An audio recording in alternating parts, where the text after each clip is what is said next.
You don't get in a cat fight in the middle of an urban area. It's just a bad idea. So what do? We got the cat fight in an urban area.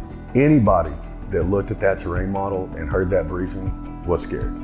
Prayed, made my peace, and just pretty much decided, well, you know, if it's my time, it's my time.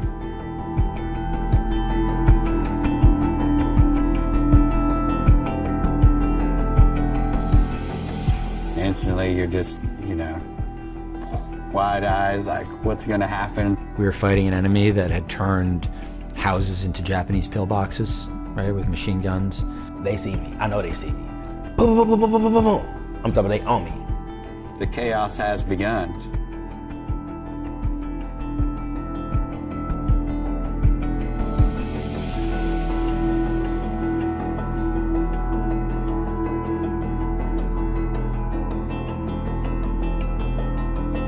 It's like your body's in a trance. Like, I get forced to watch a movie that I don't want to watch every night. What I know I struggled with was survivor's guilt. I went through a period where I was pretty angry.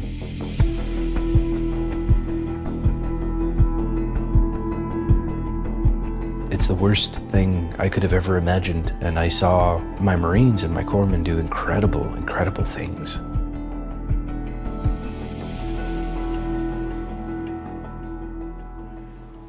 Good evening, everyone, and thank you for joining us tonight for this conversation reflecting on Fallujah 20 years later. My name is Brian Buckwalter with DAV's communications team, and joining me on stage now are 4 people who were there. We have Army National Guard veteran Christine Knight. She was a combat medic.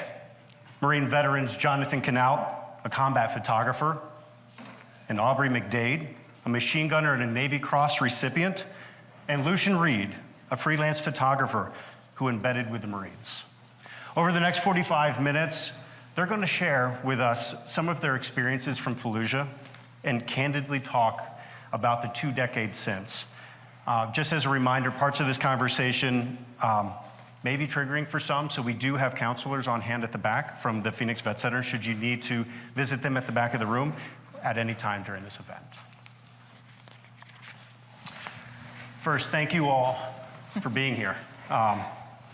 To start, I just want to talk for a minute and have each of you introduce yourself. How did you wind up in the military? How did you wind up with the Marines, fresh out of school? We'll start there, and then we'll dive into the conversation. Christine, we'll start with you. Well, I joined the Wisconsin National Guard first, and joined the military due to the fact that I grew up a Navy brat and military was in my blood, and it was the right time in my life just to help me straighten up and have some structure. Got to go to Nicaragua for a while, and then I met my husband and moved to North Carolina, joined the North Carolina National Guard, and then got deployed to Iraq. So I was with the 30th HSB, Old Hickory out of North Carolina, Charlie Med. So we were a combat hospital. Great. John? So I grew up in Daytona Beach, New Smyrna Beach, Florida. Really, my decision to join came at the conclusion of high school as I was graduating. Realized that college wasn't the answer because I didn't have the grades to get scholarships, and my family didn't have the means to send me to school. One of my high school friends had already joined up the year before, and he convinced me to go down to see the recruiter. And Sergeant Romanius Barnes, got me signed the dotted line, picked the MOS as a combat photographer, and the rest, as they say, is history, and here we are. My name is Aubrey McDade, Jr. I grew up in the worst zip codes of Fort Worth and Houston, Texas. Just to add a little context, understand anything about New Jack City and Boys in the Hood, I lived a life something similar to that, maybe a little bit worse. Not that it's a competition. The Marine Corps, I'm considered to be an accidental Marine. My best friend went to the Air Force and kind of just put it on my heart to go. Life wasn't going anywhere fast. Flipping burgers wasn't going to be a thing for me, even though Six Flags was my favorite job. But went to the Marine Corps open contract. The Marine Corps saw fit to make me an infantry machine gunner. I had a revelation at that moment after messed up an opportunity that I had. And I did everything that I could in my power to mess it up, but God put good people in my life, and I was able to stay in the Marine Corps for 18 years, and now here I am.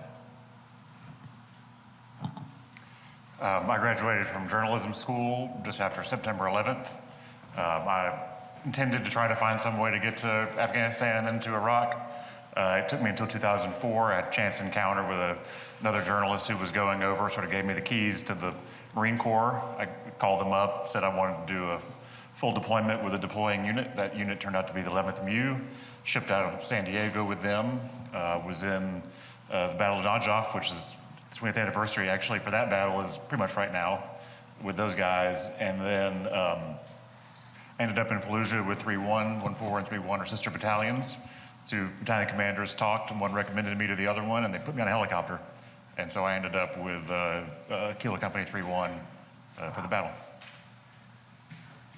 So, well, a lot of this conversation I want to focus on honestly what happened after, but I think we need to set the stage.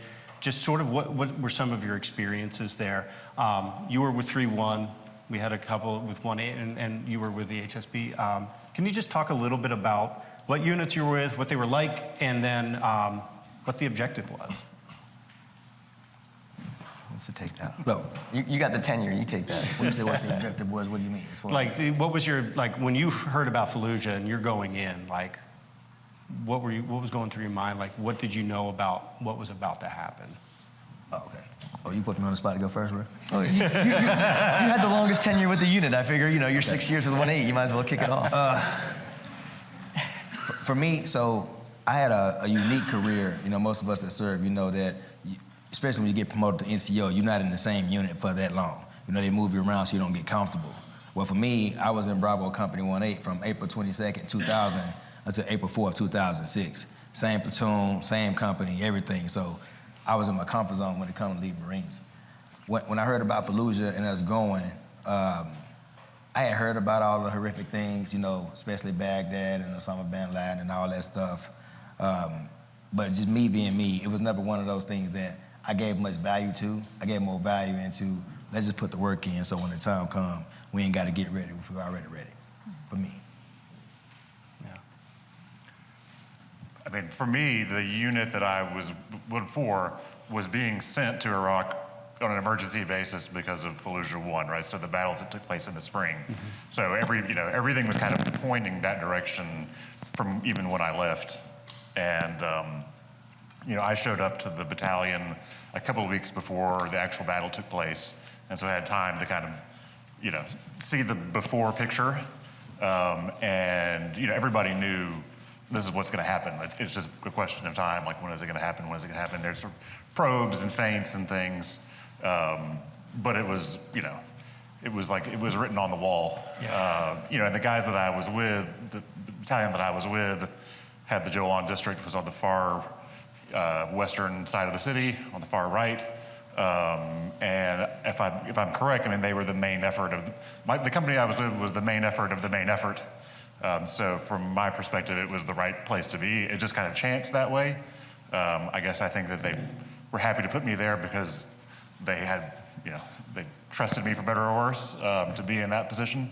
And it was interesting because as we were walking into the city, all these kids, they were kids, right? I was 8 or 9 years older than them. Were like, "You were in Najaf, right?" And I was like, "Yeah." There was like, "Is this what it was like? Is this what it's going to be like?" And I was like, "You guys have been here for 6 months, and you're asking me like if this is, if this is the real war, right? Like, you guys have been here." And that's when I realized, like, nobody, they're very, nobody knows what to expect, right? Like, everybody's super nervous. These kids who have been trained up to do this are still like, are we going to make it out of here? And they're looking to me as the journalist as for some sort of, some sort of reassurance. Perspective. And I was like, hey, it's going to be fine. Everybody's going to be fine. Let's just keep your eyes pointed that direction, basically. Yeah.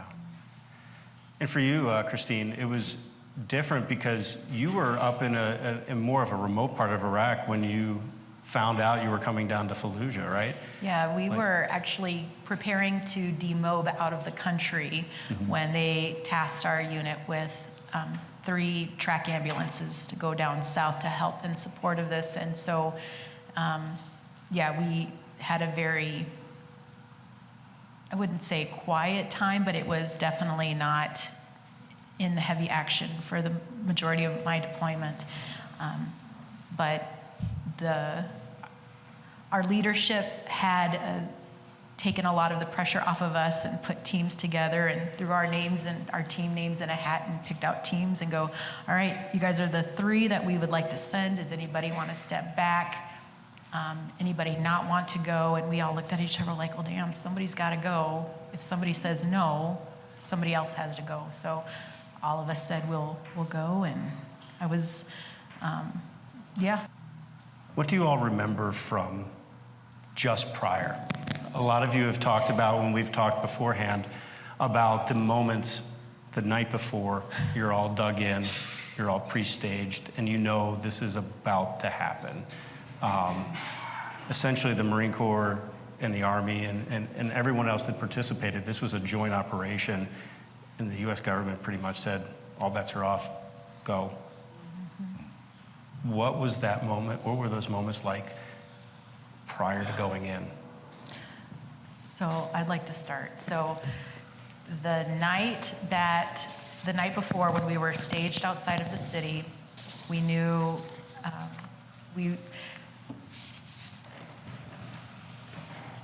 I got to watch a symphony of the military working together. The 4th of July is a wonderful family holiday, but fireworks have never been the same for me since then.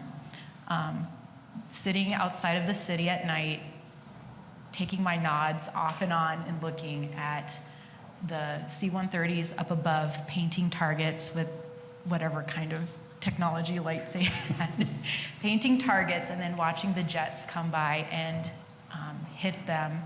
It was the most amazing thing.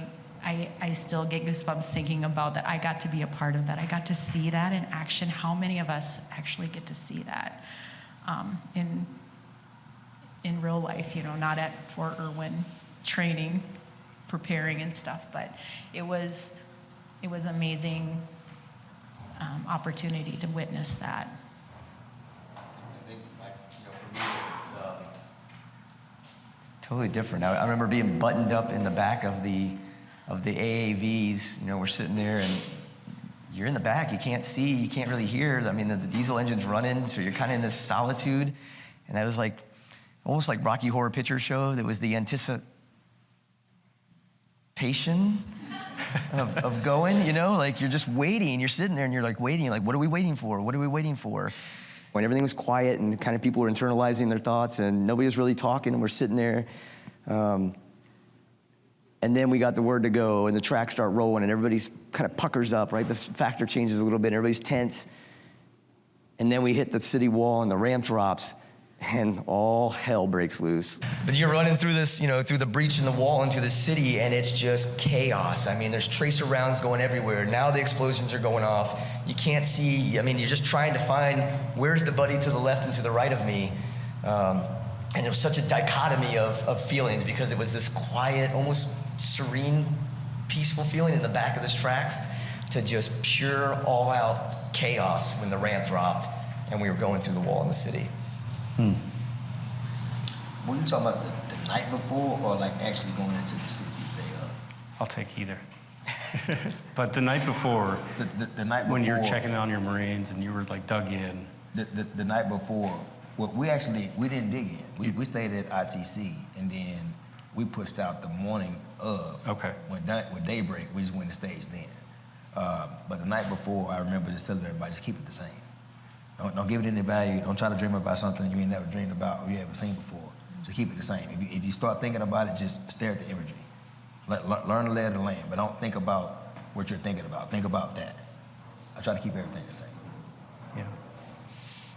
I was second your experience of watching this sort of symphony of firepower and violence rain down on this place. It was extraordinary. And I didn't even have nods, so I didn't even see what you had. I was just my own human eyes. But that was overwhelming. And then there was, sort of small stuff like, we were supposed to go in there and dig foxholes. I didn't have an E-tool. I wasn't digging anything. So there was a place where like the Amtracs had spun around and kind of pushed up a bunch of dirt. So that's where I was like going to sleep, but the whole time I was lying there, obviously I was nervous about the battle, but also I was like, I hope that Amtrak doesn't come back and run me over. You know, like, I was sort of asleep, but not really asleep. But then, you know, just one of the things that sticks out in my mind is like watching guys that had letters from home, like tearing the addresses off of them. Like they didn't, for some reason, they didn't want anybody to, if something bad happened to them, they didn't want to know where their families were back at home, which, you know, is touching. I think it's a little much. But like once one guy started doing it, then everybody else was doing it, you know? And just the like, you know, sort of quiet, you know, reflective, nervous, you know, it's like they were kind of like officers and NCOs kind of, you know, clustered around talking to each other and looking at maps with little red lights and that kind of thing. But mostly everybody was just kind of holding their breath, right, and waiting for the dawn. Yeah.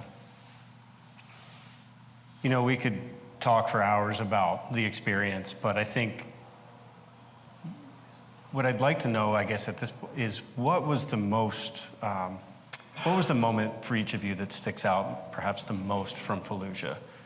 What's the thing that replays the most in your mind, or what's the thing that comes back to you? I'll take this one. For me, it was the night that, you know, we got ambushed in an alleyway. Aubrey won the Navy Cross for that night, but I was like the sixth man in the column around the corner when our lead element got attacked. And I ran around the corner into the alleyway, and as I'm coming in the alleyway, I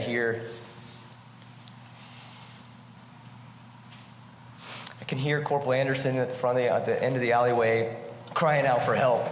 Help me, help me. And I hear Russell, one of the saw gunners down there, and I came over to him like, Russell, what's going on? He's like, my leg, I don't think my leg's there. And I won't go through the whole thing, but I mean, Russell's there bleeding with his leg half hanging attached, and Anderson's crying out at the end of the alleyway for people to help him. I'm yelling to him, Anderson, we're coming, hang in there, we're coming, we're gonna come get you. And it's around that time that the insurgents came back into the alleyway, and they re-attacked. They started shooting down the alleyway, and almost killed me. And the moment, and Aubrey comes in and winds up running up into the fight, into the fray, and grabs Anderson and starts dragging him out. And we provide some security on the end of the alleyway. But for me, it's hearing Anderson's voice, calling out, asking for help, bleeding in this alleyway, this dark shithole alleyway in Fallujah, and I'm not able to get to him in time. I'm not able to move forward fast enough to save my Marine brother. That's my memory, the worst one. There's some good memories, but that's the worst memory that I have from Fallujah. And there's no shaking it. You know, unfortunately, it's the one that haunts me. The one thing that haunts me the most coming out of there is hearing Anderson's voice, hearing Anderson cry for help, and the guilt of not making it to him in time to try and save him. No, I have like two really strong memories of Fallujah, because I want to say that my time there must have been somewhere between 2 weeks, 16 or 17 days maybe, but it felt like one long day. It was a long period of time. But it was one night, we were in the government center. Commander Jadek had set up this forward aid station where casualties would be brought in, we could stabilize them and then transport them back out to the rear hospital outside of the city. And this young man came in with half of his face missing, the lower part of his jaw was totally gone. And Commander Jadek's like, all right, we gotta take him back. So I got to ride in the back with this man who was completely conscious and walking around and missing part of his face, and sitting in the back of an armored ambulance, just praying with him, for him, that we got him home. And the beautiful thing is that I got to hear his voice tonight. I got to hear his voice for the first time in 20 years, because I teased him. I said, yeah, he didn't talk much that night, but that was, I don't know what his rank was, but Jacob Knopsler. Yeah. Yeah. Aubrey, and he was part of these guys' unit. And we didn't know that up until literally 2 minutes as we're walking down, we find out about this, but that was your Marine. Yeah. You good, bro? Okay. You good? Yeah. So, what you was talking about Anderson, we was coming down this alleyway on a patrol. It was, maybe 11, close to midnight. Yeah, a little bit around midnight. I heard over the PRR radio, Anderson calling back saying we got Iraqi Special Forces ahead. Now they're saying that Iraqi Special Forces are supposed to be babysat by the Army, and they're not supposed to be by themselves. So our rules of engagement means the rules to play the game, you can shoot the bad guy if you see him. This is how it was at this time. So while Anderson called over the radio, acknowledging that we have Iraqi Special Forces ahead, it was beyond me. But I'm immediately saying, open fire, open fire, open fire. But I'm a machine gunner, so I'm attached to this platoon, and they trying to practice noise discipline because it's dark, and they wondering why I'm screaming. So I immediately put my machine guns down the avenue of approach and get one in the overwatch position, and I start running. I'm a pretty fast person, but I feel like I was running in slow motion. And by the time I get to the front, I hear our platoon commander saying, let's move forward and check it out. Then when I get up there, boom, boom, boom, boom, boom, boom, boom, everything already takes place. I don't know where Anderson is. I haven't seen staff. He was a staff sergeant at the time when I was a sergeant.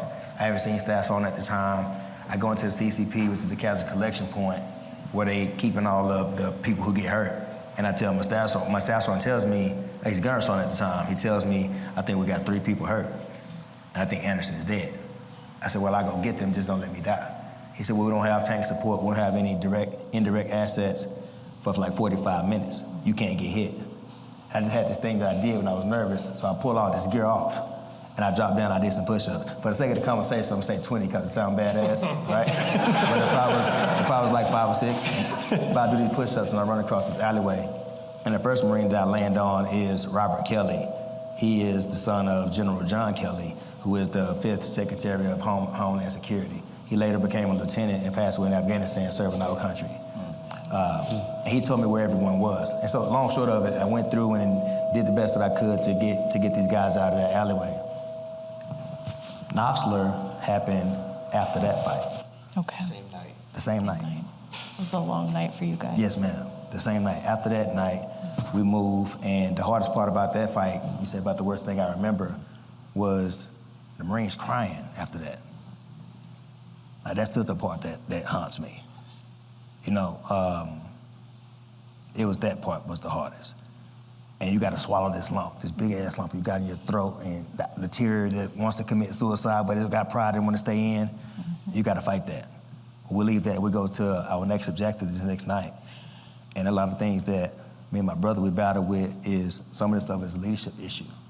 You know, a lot of us that serve, we've experienced it. We've studied the Vietnam Wars and all this stuff. Some of that stuff, we got people that's on the ground getting hurt because people up there playing video games and not really putting themselves in a position where they got to bleed like we do. So I'm gonna leave that where it is, because obviously it didn't have to happen, but it did. But we're going to this house. When we had a perfectly good house next to it, this house is already blown to crap. It's rubble, there's glass all over the place, and our leadership tells us to go in with night vision goggles. I don't know where he was at, but I'm over there getting it, and I'm a sergeant. Like, these people are officers, they have my career in their hands. They basically run me by, you know, Uniform Code of Military Justice. They got me by, you know, and when I'm standing on what I'm standing on, no, it don't make no sense. We can't be stealthy when you're stepping over glass and rocks. You shut up or I'll send you back to the rear. So now I'm talking to the person who's supposed to be running this operation. He ain't saying nothing. And Knopsler, being who he is, they call me Day-Day. Hey, don't worry about Day-Day, I got it. In combat, they would call me Black Magic. That was my cool call sign. Right? And but Knopsler said, don't worry about Day-Day, I got it. And all I remember in that engagement was Knopsler saying, stop making all of that, and then boom, boom, 2 explosions go off. Then you hear the person I was arguing with say, go white light. He already in the house with white light, helping Knopsler hold his mouth together. When I come in, you see 2 people jump in a hole under the ground and run into the city. The other Marines come out, he jumps into a hole because they had already drugged Knopsler out, and we started to do the medevac. I'm looking around for staff sergeant. He done jumped in the hole with his camera and his rifle doing his thing. And all 3 of us connected to that. Without ever knowing it. No. Yeah. Yeah. That's a beautiful thing. Yeah. My bad, bro. We ain't trying to leave you out.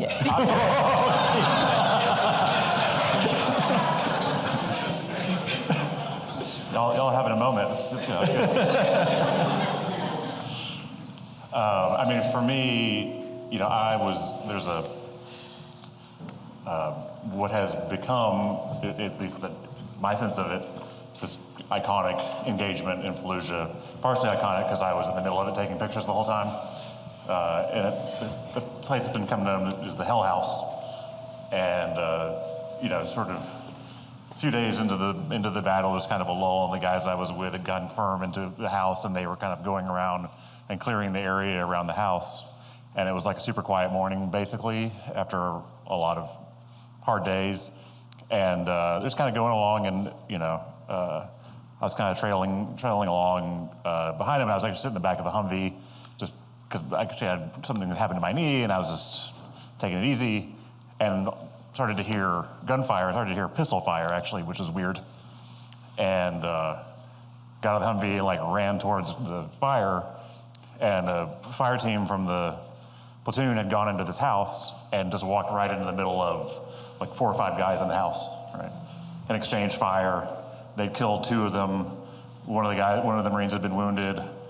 One of the, you know, they could tell that there were more guys that had gone upstairs. So I show up, you know, I'm not the reinforcements, but I'm there. There's other Marines come in. They kind of push in. There's another exchange. 2 of them are wounded, but they're wounded on the other side of the floor plan of the bottom floor, and now they're stuck. And then more Marines are coming, and more Marines are coming. And ultimately, you know, it was like a 45-minute firefight inside of a house where there were, you know, Marines in places where they couldn't be gotten out. And it took that long to finally, you know, rip the bars off of windows and rip the whole wall of the side of the building off to try to get people out without bringing them back through the kill zone. Unfortunately, 1 Marine was killed there. I don't know, a dozen were wounded, maybe, or more, some seriously. And I took a photograph in there that has come to be quite well known of First Sergeant Brad Castle, later Sergeant Major Castle, who being carried out of the house by 2 Marines after being grievously wounded. That photograph has gone on to be turned into, there's statues at Camp Lejeune and Camp Pendleton of it. It's a thing. And, you know, of all of my experiences in Iraq particularly, that's the one that always is with me the most, is kind of brought back to me the most. People ask me about it, right? The photograph is out there. I encounter it in places.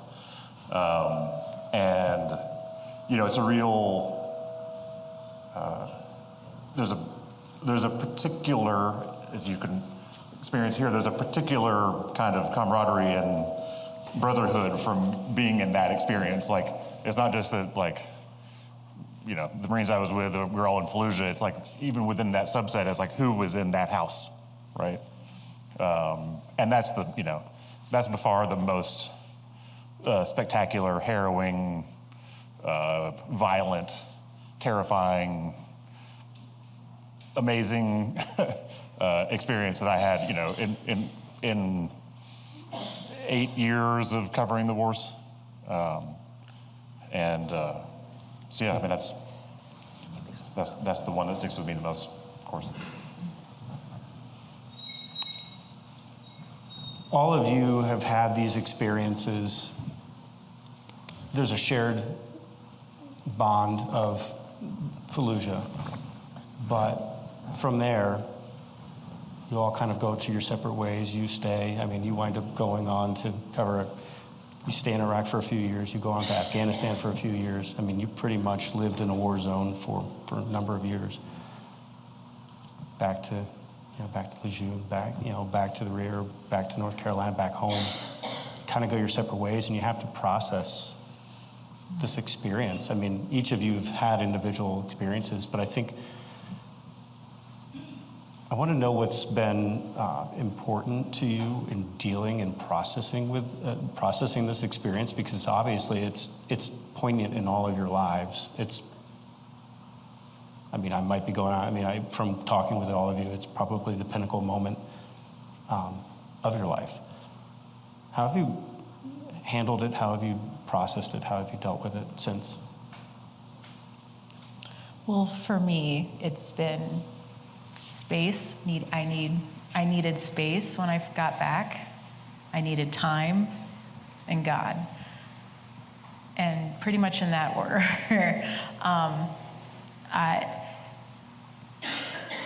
I just needed time and space. And then reflecting now more in the last 5 years, I really haven't looked back. I can't watch war movies. I can't read books. I got a copy book from Commander Jadek, but I have not been able to bring myself to read it yet. Sorry, is that me? That's probably it. Some mics. But just, time, space, and God. I just layered more on top of it. Push it down. On some level, I just kept doing it. Yeah. Right. And you're talking about it sort of being the pinnacle. For better or worse, I don't think I was ever any better at a thing than that. I've gone on and done lots of other stuff since then, but that I think was me the most in my own element, really, those years. I'm fortunate that when the sort of, essentially, when we stopped fighting those wars, Iraq, we left, Afghanistan, it was 10 more years of just trying to figure out how to get out of there. Once there wasn't a big story anymore, once there wasn't going to be another operation, there wasn't going to be another surge, there wasn't another plan, I was able to walk away from it. A lot of people don't, right? There are a lot of people in my profession. I even kind of walked away from that profession. I'm like a former war photographer, right? A lot of people who do it, that's just all they ever do. Did you ever have to do any therapy or anything? Booze? Booze? Not really. One of the things that I was, one of the differences between journalists and soldiers, Marines, et cetera, is that I was not responsible for anything. Right? It was not my job to make sure that my Marines came home alive, right? I never pulled a trigger. I never lit up a car with a family in it thinking that it was a car bomb, right? I may have been standing around. I may have been taking a picture of it. I may have been present. I may have, said something to try to stop somebody from doing something, or sometimes just my presence there, I've come to learn over the years. But I don't have responsibility, right? And that's a huge difference, huge difference. I also, I've come to realize, I've spent a lot of time in recent years, the last 3 or 4 years, working with veterans on various sort of projects, and have come to realize, I was very fortunate. I had a pretty mellow childhood. I didn't come into the experience with a lot of trauma the way a lot of people do. And so, this kind of idea of you kind of have your cup of trauma, and at some point it's gonna overflow. But when I showed up, my cup was pretty empty, right? And so I just feel like I was also, I'm obviously just fortunate in many ways because of that, but also somewhat protected because of that also, right? So that's kind of all of the,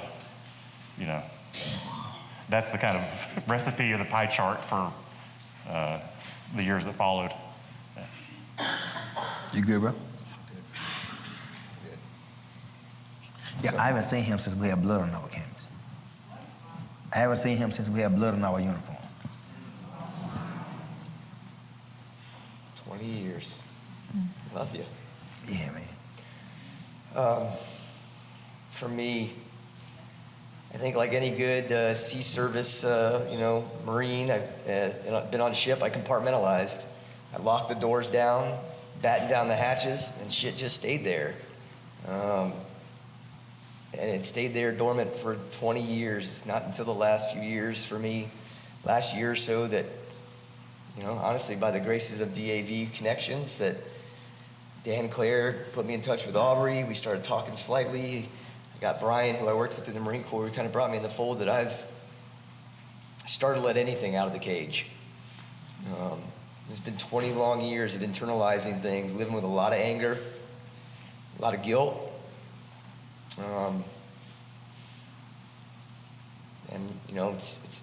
It's been cathartic recently to kind of talk some of this stuff out, to sit with my brothers. I mean, I skipped reunions, like unit reunions, because I couldn't go back.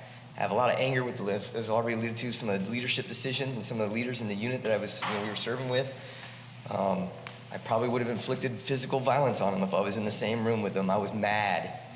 And so I avoided that conflict, whether that was an emotional conflict or potential physical conflict. I stayed away. I didn't talk to my brothers 20 years after I bled in the streets. We bled and fought together in the streets of Fallujah. I turned my back on them because I couldn't deal. I couldn't deal with the anger and the pain and after time, the guilt of not being able to do more, not being able to be a better Marine, not being able to save Marines. I'm just glad that I'm here now. I'm glad that we're at this point where y'all are here. You can hear some of the stories. I'm here with Aubrey, and we can talk some of this out, and we can share some of our own experiences that we went through the same thing, but with different perspectives. And it's been a long 20 years dealing with some of that.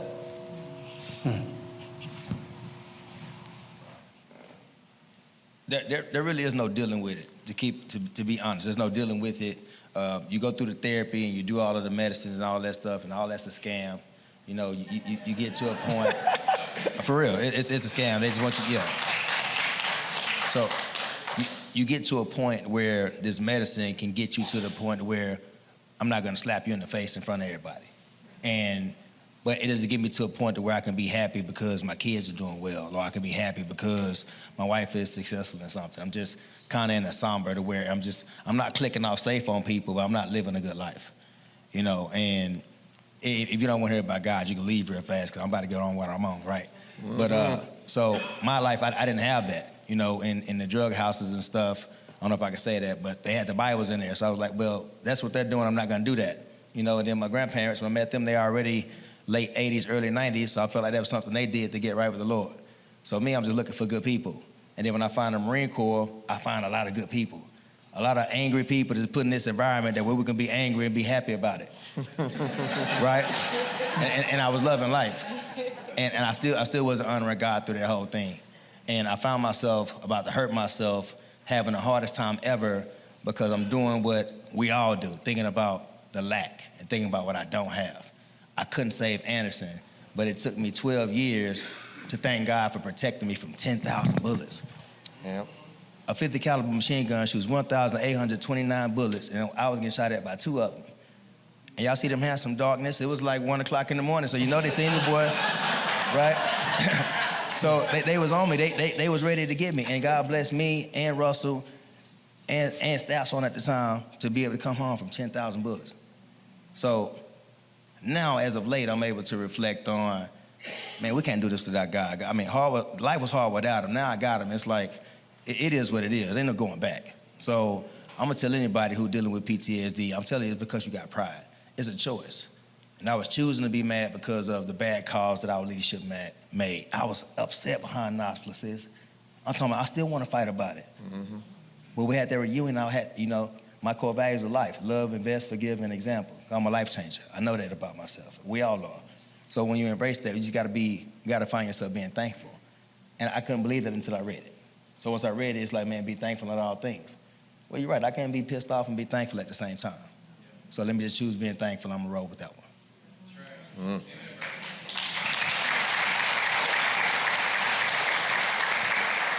Well, even with a little bit of a delay, we are running a little bit short on time, so I'm going to try to combine the final question here, and we'll wrap this up and land this. But we talked about yesterday at our opening session, our national adjutant got on stage and talked about hope. There's a lot that you're all still possibly processing. There's a lot of things that happen. A lot of scary things happened. A lot of bad things happened. You touched on this, though. There's some good that came out of this. I know your stories. I've talked with each of you. I think I want to leave people with a message of hope. How have the experiences in Fallujah helped in a positive way in your life now? How are you using that for good? And how do you think this experience can help others, perhaps in our audience, other veterans, process a difficult time?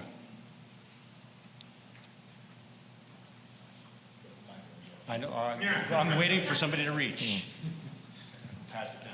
I mean, I guess I have a couple of small answers in my own life. I mean, one, Fallujah and really, you know, all of my time with the Marines in my life now, I mean, I don't know how this is for everybody, but for a lot of people, as you go older, your kind of social circle gets smaller and your close friends, there's sort of fewer of them, and people move and have life, go places and do whatever.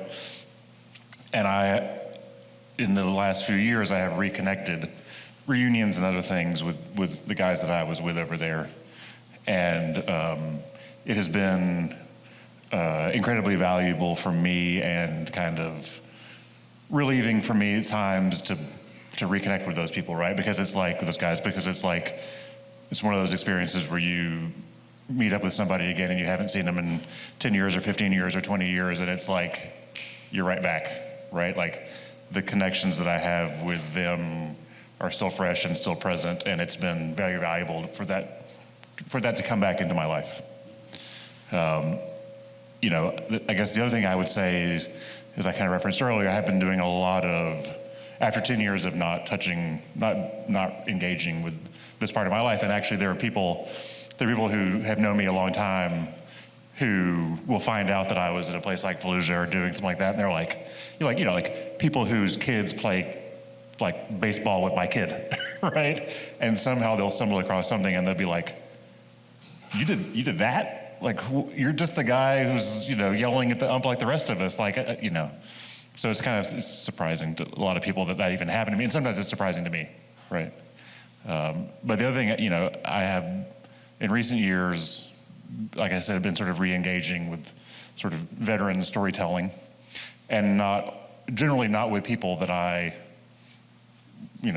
covered at the time, new people, and the experiences that I had then allow me to engage and tell those stories in meaningful ways to help other people tell their stories, right? So not just, you know, it's not just I'm a journalist who's had a generic journalist life and have done this and that and the other, and then I'm coming to talk to you about your experiences and your transition and your recovery. And I want to know what you got from it so I can get something from it. What did you asked us what we got from it, right? So I want to make sure you got something from it. I want to get what you got from it. Like, what can you give us to take from your experience with that? I mean, I'm not sure how to answer that. I mean, I guess I just finished. We'll do what I was going to say, and then, which is like, it's just giving me the tools to help other people, right? To help other people tell their stories, right? And for them to have somebody sitting across from them in an interview or sitting across or in their lives who like actually understands what they went through, and giving them that chance that not a lot of people have to offer, right? It's like a thing. It's like a service, you know. It's a gift. Gift is to, you know, that's to pat myself on the back too much, right? But I'm in a place now that very few people in my job and my position are to be able to like really help translate those experiences, and I think that's good. Yeah. I'm sorry, I don't know if that helped to answer your question. I think it did. I think it did. I think I'm on with you on. Yeah. Me? For me, the question was what I got from the experience, what I leave people with. You're defined by your choice. You're not defined by your conditions. I would say that it's an acronym I got from it in my life. I done had to go through a whole bunch of what I call real shit. Y'all ready? It's relentless effort aligning life. You have to. Most of us are jacked up because we're aligning to the wrong thing. It depends on what you're aligning to. I was aligning to I couldn't save Anderson, so I was sick for a while.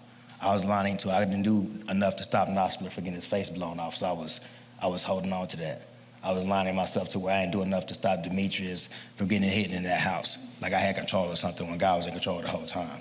So what am I aligning myself with? What is the truth, right? And there's only one truth. You have to align yourself with that one. And shit is strength and hope in your transformation. The only reason you're going through something hard is because you're transforming for a bigger purpose. We always have a mission. And when you go through something hard, that doesn't mean because you made it through it that your service is over with. Like he was talking about, what I got from him is what I wanted is you still have to continue to serve. You have to use what he just said. I'm using my experiences to help other people serve. So we have to understand that we're always in a form of service, because not only we're men and women of God, but when you raise your hand, you take an oath, it doesn't have an expiration date. It doesn't matter what the black and white says, because it changes the contents of your character, and that's who you become. So if you're going through something, just choose to serve and help somebody else, and whatever you got going on, God gonna work that out for you.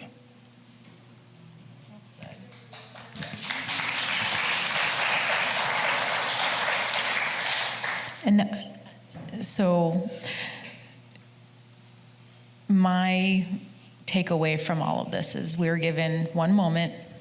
We're not promised the next breath. We're given this moment right now. And that's how we need to look at every single moment in life.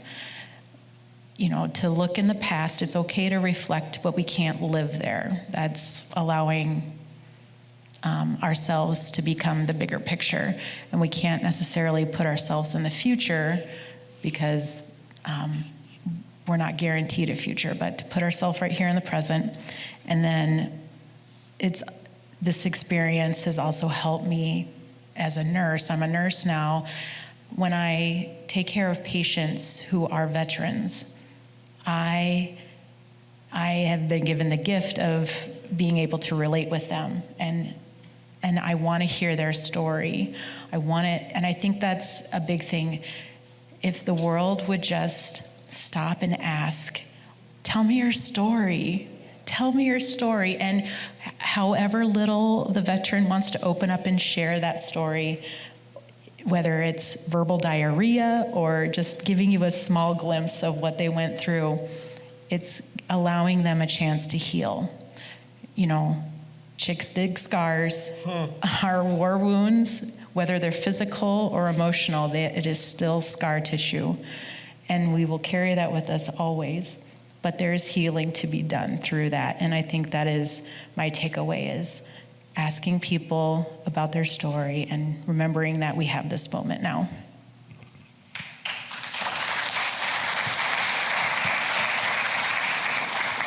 Saving the best for last. I'll start by saying I don't think I've found the same level of enlightenment that Aubrey has. I'm not at that point yet in my life. I know. I'm grateful. Okay.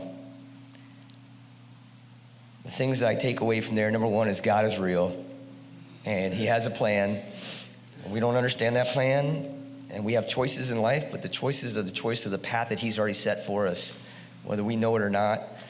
By all rights, I should not be on this stage with you all tonight based on the things I went through and the sheer circumstance or chance that took place, but God had a plan for me. I don't know what it is. Maybe it's my wife, my 3 beautiful daughters. Maybe it's being here talking and sharing with you. But there's a plan. For all of us, there's a plan. And we just need to walk that path and believe in the good Lord above that He has a plan and He has something for us, and look to our fellow brothers and sisters in Christ and find that strength. As a Marine coming out of that battle, what I took away was, especially later on in my career as I became an officer of Marines, was train your Marines the right way. Train your service members to survive. Train them, because if you don't train them, you're setting them up for failure. There's only one thing this military is for, is to go out and win wars, is to kill people and to win the nation's battles. And if you're not training your service members to do that, you're failing them, because they're going to hit a point when they go to combat where it is life and death. It's them against the enemy, and they need to be mentally, physically, and technically prepared for that challenge. And as leaders, whether that's enlisted or officer side, you've got to train your service members for that fight.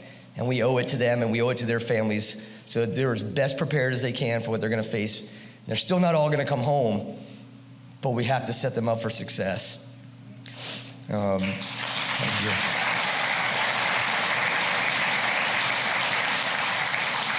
And I think lastly for me is kind of word discussion. I know you're trying to wrap it up, brother, but lastly is this: it's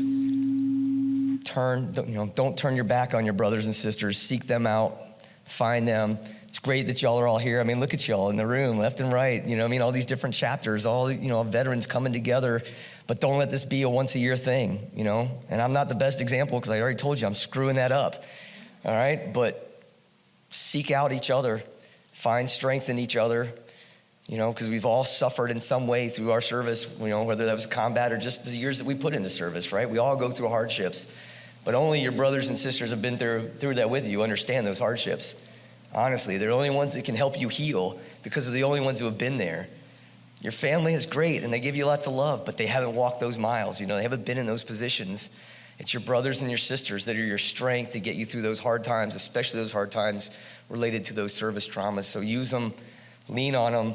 Let them pick you up just like you would pick them up if they were down, and believe in each other.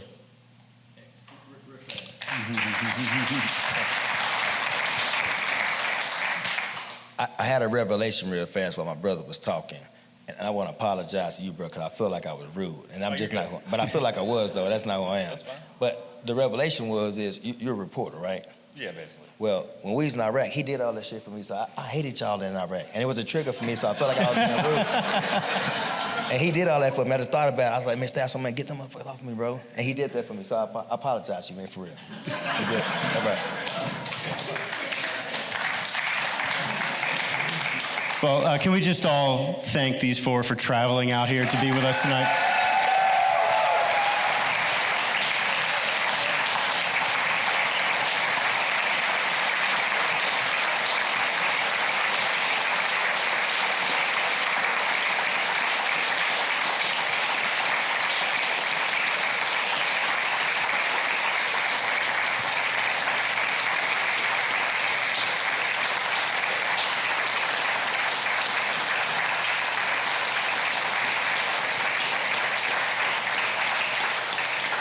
Thank you for sharing your stories. I know how personal they are. Thank you for opening up for us. Thank you for bearing with some of the technical difficulties. We're going to transition here in just a second, but I do want to say, if you haven't seen it yet, please go down to the lower level, out by the DAV store. There's a photo gallery and a story that's highlighting some of the photographs from the combat photographers that were there. Some of Jonathan's photos are there. Many of Lucian's are there. He has a section of that. So I highly encourage you to check that out. We are going to be doing a multimedia website. It's dav.org/Fallujah. It's coming out November 1st, but if you go there now, you can sign up to be reminded when it comes out, so you can see these stories, the extended cuts, if you will. Lucian has been gracious enough to help DAV out. He's helped capture some of those stories that he talked about tonight. He went out and filmed several for us as well, so his will be featured on that as well. So highly encourage you to check out that exhibit. And it'll be coming out on November 1st for the 20th anniversary of the Second Battle of Fallujah. But now I'd like to turn the stage over to Jake Rademacher to share more about his upcoming documentary film, Brothers After War, and he'll be available outside of the theater afterwards to answer any questions you may have. Thank you.